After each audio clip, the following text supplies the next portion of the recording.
Hi. At the opening of A Midsummer Night's Zoom, Theseus and Hippolyta resolve to awake the pert and nimble spirit of mirth.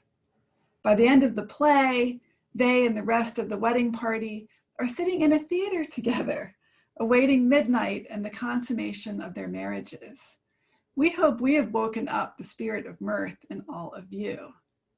And that's why we chose A Midsummer Night's Dream for New Swan's first Zoom theatrical production. Eli will explain that we are all hungry for comedy. We want pomp and triumph and reveling. We want to celebrate the shimmering pleasures of the warm summer nights and savor what we still enjoy together: poetry and music, love and gossip, mischief and magic. This production is about the escape from Zoomland into the forest, and that's a narrative that associates Zoom with isolation and constraint. Yet, in the forest, Puck zooms around the earth, and our production has also zoomed around the earth. It has been viewed by people all over California and in Vegas, Texas, Kentucky, Toronto, Maryland, New Jersey, and even New Zealand. Zoom is not only a symptom of our isolation, it's also a means to overcome it. And Zoom theater is such an overcoming. One of our viewers, Deanna Shemick, compared Zoom theater to the sonnet. Sonnets are written in a strict verse form, and they are addressed to people who are far away. The classic sonnet is a love letter that takes as its premise the impossibility of face-to-face communion. This production is our love letter to you. Whether we are sending it down the street or across the world, we miss all of you very much. But out of that yearning for contact and community come new forms of art.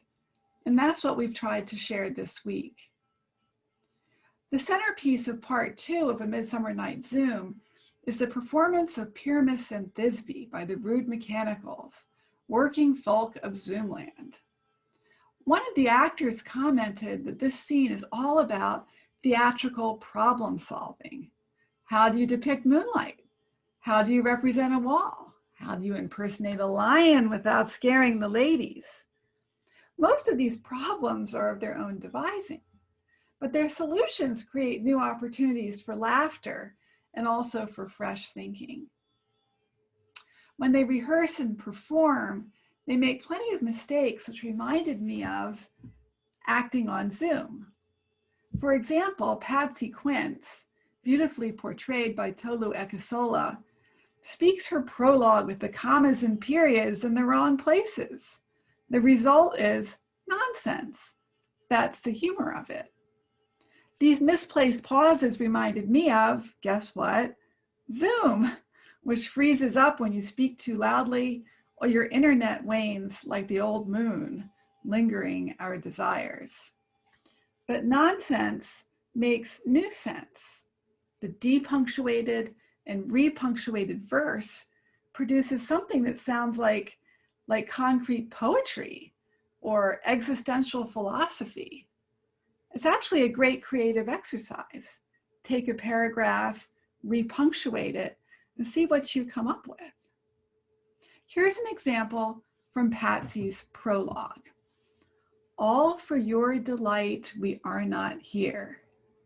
All for your delight, we are not here?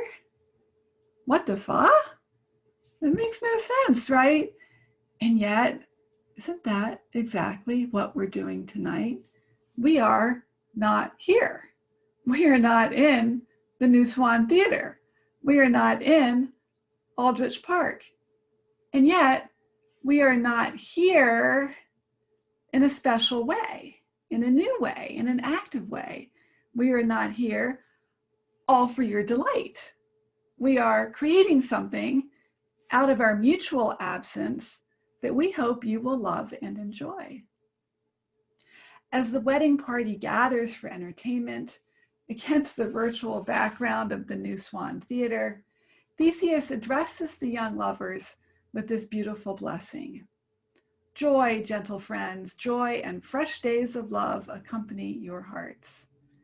From our 15 houses to your 300 houses, joy and more joy, gentle friends. May joy and fresh days of love accompany your hearts.